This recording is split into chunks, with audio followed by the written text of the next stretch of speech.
using Think and Grow Rich is the content that we are masterminding around.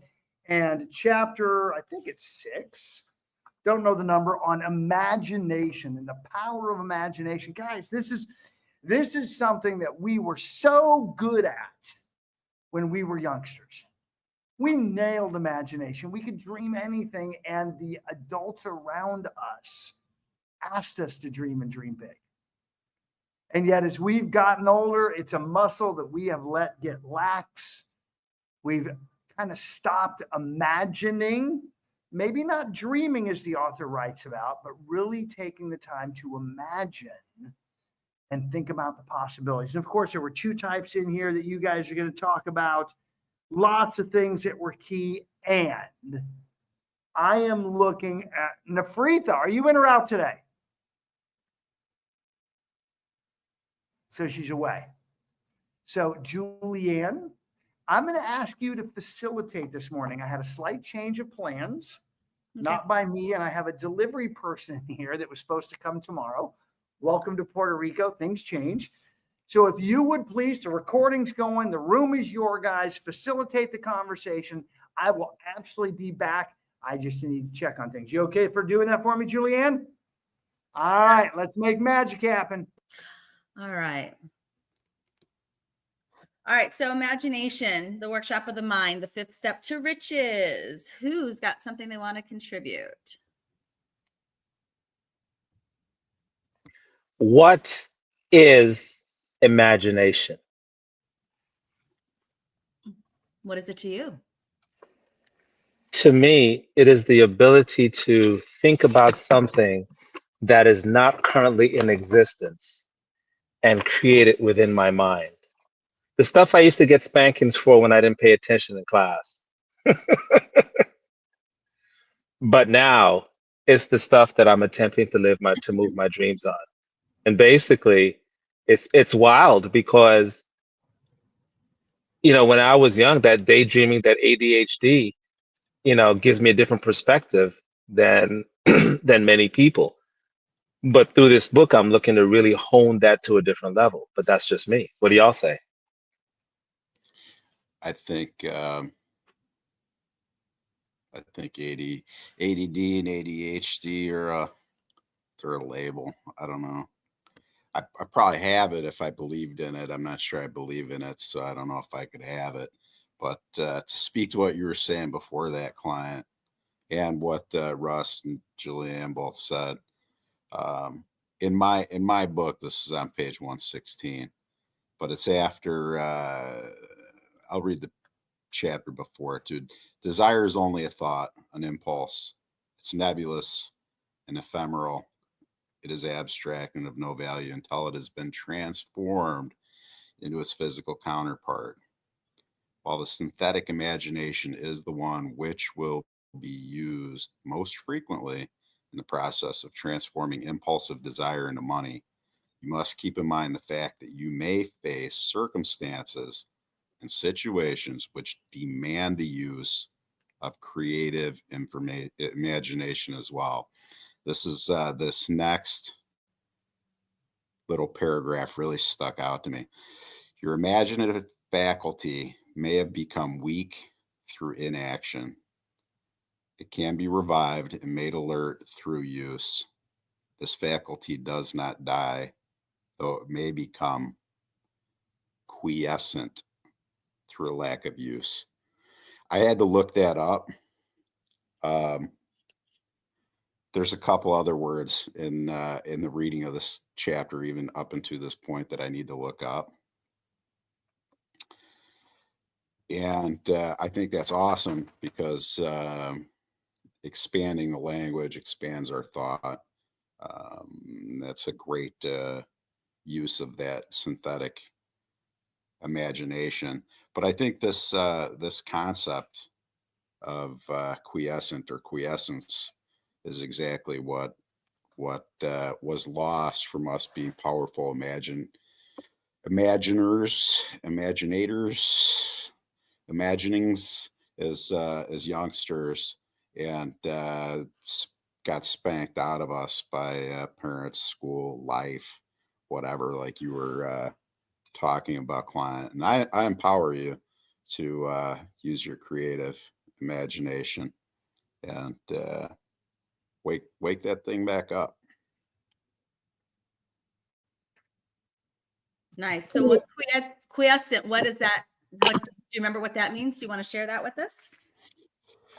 Yeah, it's like a quieting, or let me actually look it up and read the actual in a state or period of inactivity or dormancy. So it simply just means it's waiting for you to activate it, and that's synthetic imagination and creative imagination are, he explains it, I think it very well. The synthetic imagination being the belief system. This is the autopilot that we're on. And the creative imagination is one that needs to be commanded. And in all actuality, when he talks about the need of high vibrations to activate the creative imagination, it takes me back to where they have how babies learn. Babies' brainwaves are at a different wavelength than ours because they need to actively be using their imagination to explore solutions. And once we have had enough experiences, then we develop a belief system. The belief system is what our autopilot is on, and that is what he's calling the synthetic imagination, because it used to be imagination and then it forms a belief system.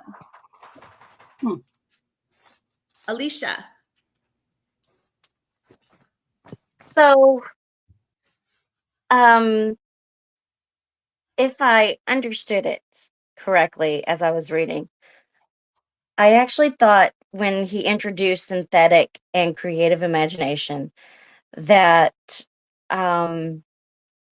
he was going to say that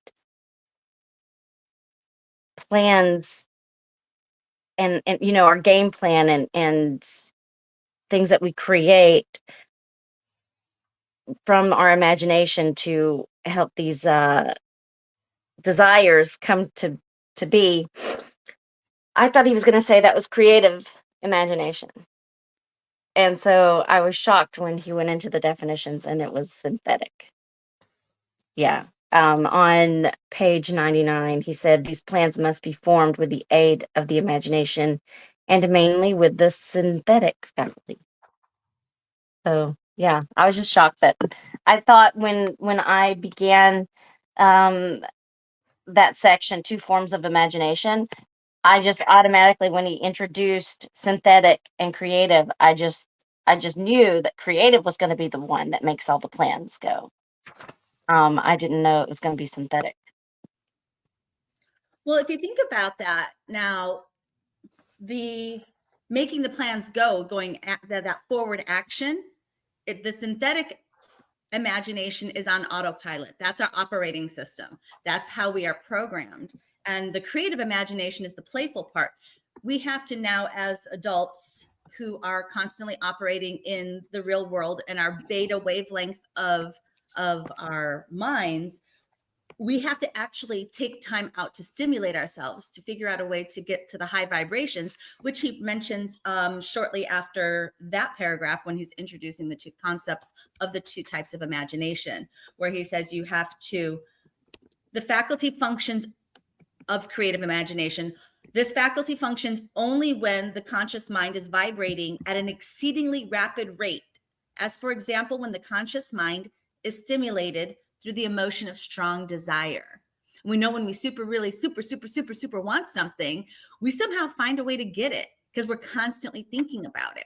And then that aspect, we're not operating in our synthetic imagination, we're operating in our creative imagination. So I guess that's why they say to stop and really think about it and visualize it as if you have it and put that emotion in there so that the creative imagination activates. Is that what he's saying? Yeah, exactly. Okay. There has to be. And now that I'm back, and I think I'm back good, I want to add to the top of this a little bit because I want to take you guys back to the 5-year-old version of you. You could see yourself having anything and all of that. You can imagine it as it already existed. And if there was something you really wanted, how hard did you work to wear down mom and dad? Right? Like you would not let go. You would keep going, and no would not be an option. You would continue to snivel and whine and piss and moan, not maybe the best approach. And yet a lot of time you were still able to wear down your parents to get them to say yes to something. Do you have that same level of commitment today to make things happen in your own life? So, Juliana, who was next up? Because I see Carrie's mic is hot, and I want to respect what you already had in the pipeline. Carrie was next. Perfect. Oh, I just wrote in the chat box what I was thinking. So we were talking about synthetic imagination and creative imagination. And so to me, creative imagination, I think has not only being creative, it has partly to do with your intuition. So I was just posing the question, creative imagination and intuition, how do these work together, or do they? Thought-provoking question. It's a great question. And, let's see what others have on that topic. So, Justin, what do you got, brother? Yeah, I would tell you, I think that they are connected. And I think it's really interesting that question was posed. The reason I think that's so interesting, I had written in my notes in my book here, I can't find the page. Oh, I asked this and I wrote it like right at the top of the page. Is there a connection between resourcefulness and imagination? And is it the creative or the synthetic imagination? So I think, there's a lot of different labels, like to jump back 5 minutes ago before the ADD or ADHD took hold, are those, maybe those are examples of our imagination too. I think it's all one thing with a variety of different labels being put on it based on our stories and experiences. Well, let's because you started with resourcefulness, and I want to address that as well as these two forms of imagination. The way I read these and have read them before, the synthetic imagination is dealing with the things you know, and maybe putting them in different orders, organizations, dealing with them differently. It's still dealing with known stuff. The creative imagination is where you get to be inspired with new stuff. So I will say, Justin, in Coach's humble position, to truly be open-minded, to truly be resourceful, you've got to truly be open-minded. To truly have an attitude, you hear me say it to you all the time, stop telling me why not and start telling me how to. The how-to is where that synthetic imagination, dealing with, okay, here's the problem at hand. What are the different ways to solve it other than what I've already attempted up to this point? Can that be affected by our biases? 100%. Yeah. We all have our story. And instead of biases, I'll drop into the NLP, your filters, deletions, and distortions. Yeah. Your glasses of how you see it. And yet you've got to be willing instead to let those go, put those down, and start looking at things differently. Because gosh, I've read somewhere, change the way you look at things and the things you look at change. I might even said that once or twice in conversations around this room. Celeste, I see your mic's up. What do you got? Well, I can't help but equate all this to how children are spoken to when they're young. And it really is something that is such a powerful thing that we are doing to our children, whether it's positive or negative, that I wish I had the right to tell someone to shut up when I hear them speaking any negativity to a child. And I'll use the positive example of this, watching my nephew, who is in his 30s now, but when he was only 5, having just a moment of playing catch in the backyard. And I know in my heart that he listened when I spoke. And I spoke to him and said, I am so amazed that at just 5 years old, you have amazing eye-hand coordination. And I would imagine you can do any sport you want based on what I'm seeing right now. I realized it was just one conversation I had with him. I had many. But what I will tell you is that kid had an incredible sports history. He could play anything, golf, baseball, cycling, you name it, he can do it. And when I think of those children that have parents that are speaking, you can't do that, you can't do this, blah, blah, blah, blah. Our child inside of all of us has had either a parent being positive or a parent being negative that really squashed this magic of our creativity. Because you, in your head, that is the most powerful muscle. And I just wish that all of us would do the same for our current beings and say positive things, such as if you say something in a negative, add the word yet. I am not good at something yet. But in your heart, you're listening. Your brain doesn't know how to filter all of this. So give yourself that opportunity to have imagination. So you brought two things into the conversation, Celeste. Conversation with others and conversation with yourself. So let's bifurcate that a moment. Because you opened up with something that I just got to hit right between the eyes. How do you not have the right to interrupt someone who is dropping negative crap on others, especially a child? Yeah. Why do you need to wait for someone to give you the right? I believe it's innate, and I believe your willingness to step into that uncomfortable space on behalf of someone else easily could create magic, just like you've witnessed with young ones in your own world. And again, with others, are you to this point now, when someone comes up with an idea as an adult, do you tell them all the reasons why not? Or do you hit them with the reasons why too? And then finally, the third piece, Celeste, as you said multiple times, what about our own internal dialogue? I see so many people who have a brilliant idea and they don't act on it because of the internal dialogue. And then a year later, someone's making millions with the same story. Yeah. So just some things to plant for you guys. Nafritha, you're up. So a few things that jumped out at me, like even listening to you, Justin, and client bring up the ADHD thing, right? And I love, because yesterday, remember, I said, so often we're placed in a world where we're placed in a box, right? And Coach, you said no one can put us in the box, and I love that Justin. I don't even know if you intentionally know what you did, but we brought up the ADHD thing, and he's like, he said, I never accepted that. He's like, I don't have that. I have these powers. I don't have that. I have this thing and I use it for this good.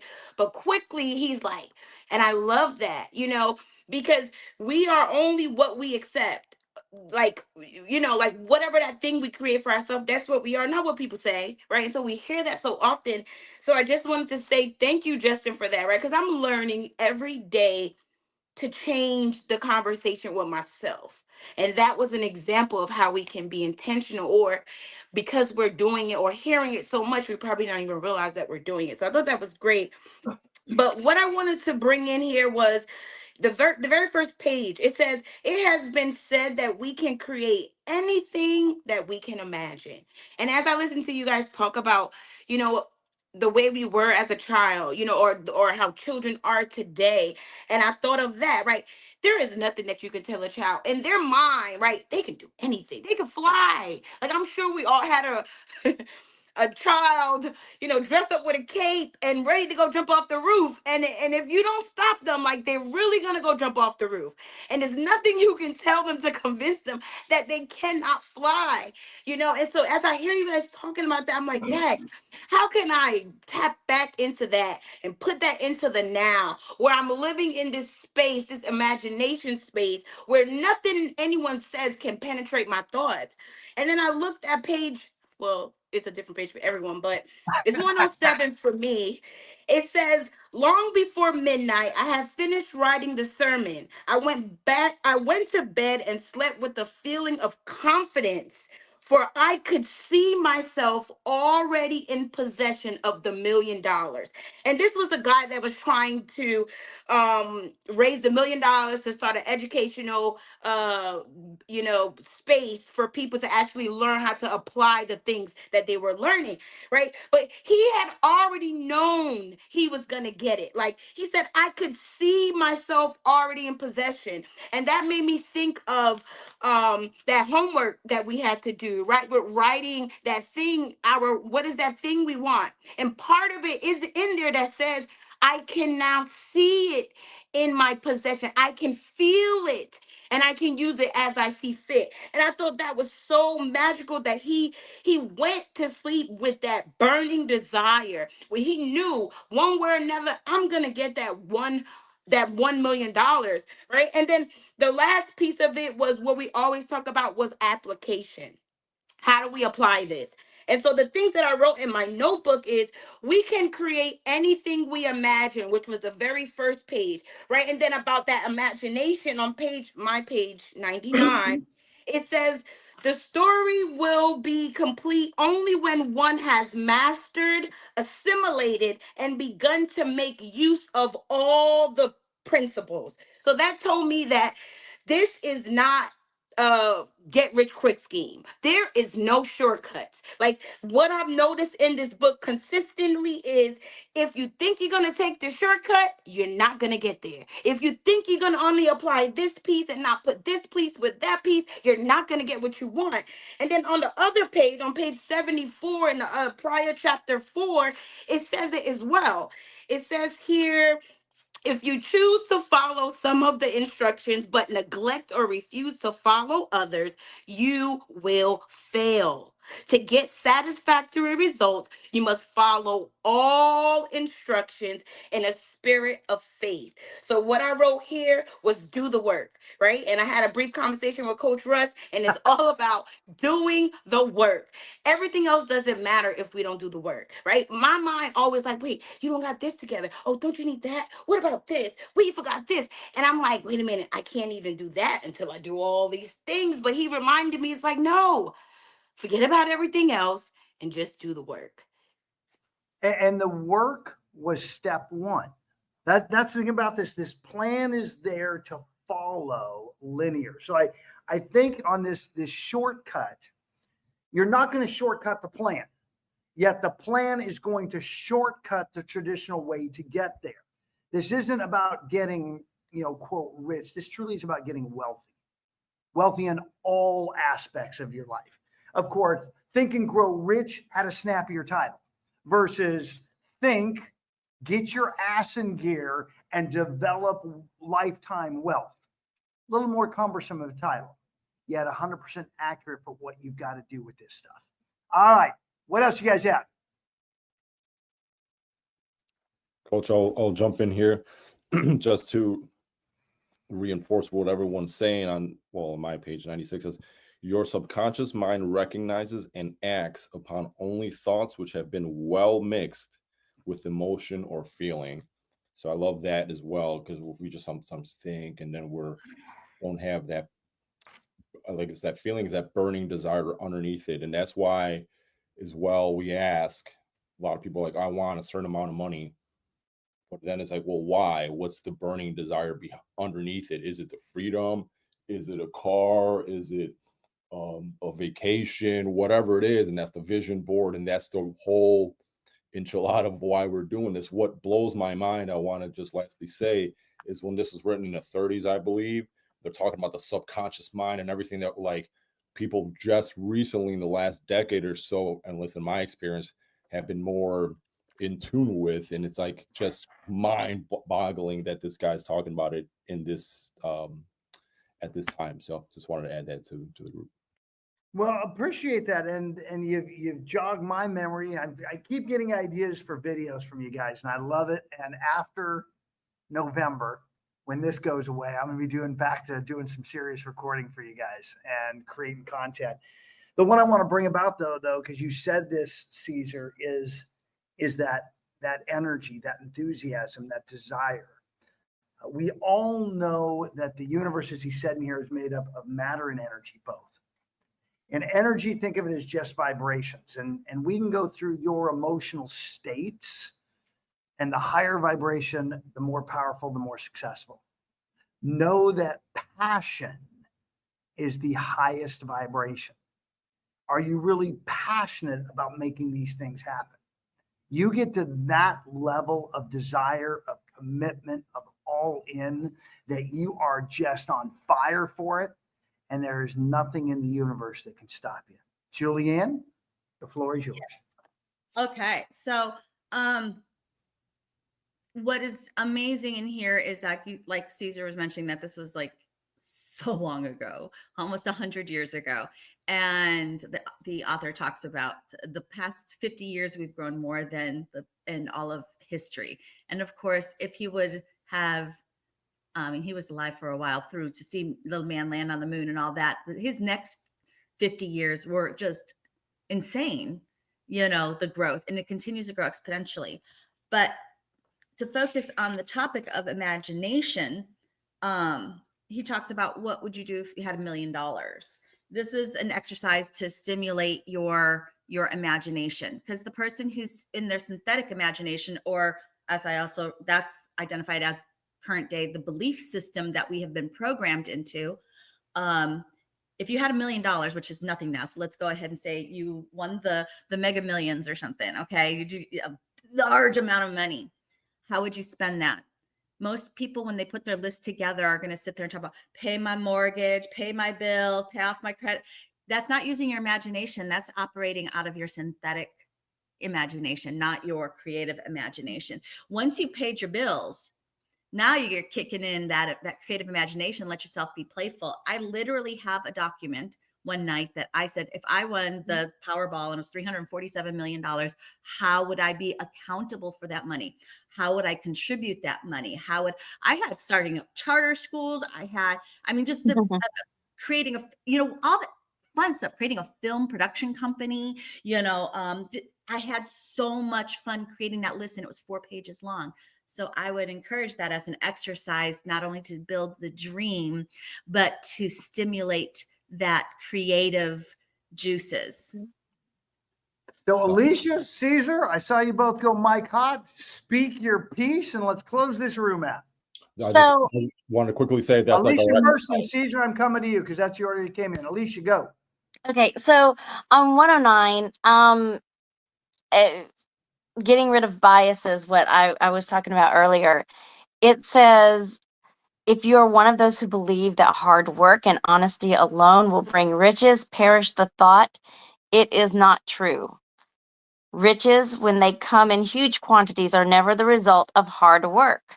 Riches come, if they come at all, in response to definite demands based upon the application of definite principles and not by chance or luck. So yeah, I got to let go of that bias. And I guess that's part of what Nafritha was saying too. We've got to have this and this and this and this and this and this and this done before we can have success. Just follow the steps.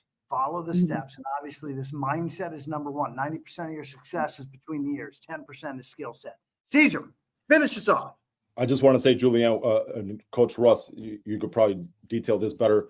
We have an exercise for that, the financial thermostat, where we deposit a deposit every hour or whatever. And so you start writing down, okay, you're getting 2,000 deposit today, and then tomorrow's 4,000, the next day is 8,000. And then you have to write down, what you want to spend that on.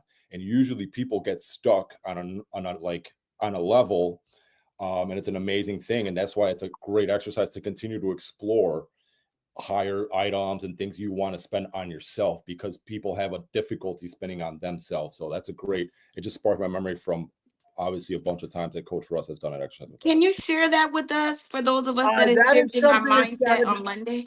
Nafritha, that is something that has to be facilitated, that exercise. It's not just a share it and do it. So I've written it down because we very well may get it on the calendar, to block out an hour for those that want to do it. I might even do it in the evening. And Something that could be like your after financial, hours. from your financial hour that you want to do, that could also be part of that as well.